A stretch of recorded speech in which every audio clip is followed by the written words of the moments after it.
না করে কার্তিক ফেলে দেওয়া।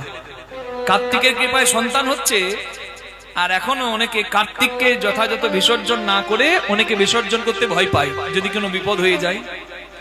তাই কার্তিককে রাস্তার মধ্যে ফেলে দেয়, মাঠের আলের নামিয়ে দেয়, গাছতলায় টাঙিয়ে দেয়, রাস্তা দিয়ে যায়, এত কষ্ট লাগে বুকে। দেব সেনাপতি কার্তিকের এরকম অবস্থা, ঠ্যাং উল্টে কার্তিক ঝুলছে গাছের ডালে, কি অবস্থা!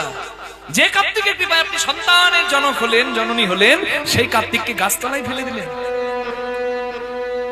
এই জন্য বললাম মানুষ বড় স্বার্থপর। তাহলে কি করতে হবে? যারা বিসর্জন দিতে ভয় পান,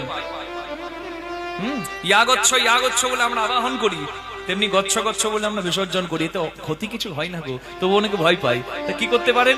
ওই জলের ধারে, পুকুরে জলের ধারে এমন ভাবে রেখে দেবেন, মানে সামান্য যদি বাতাসও দেয় পড়ে যাবে। আপনার নিজের হাতে করলেন না, কিন্তু ওই জলেই কার্তিক পড়ে যাবে।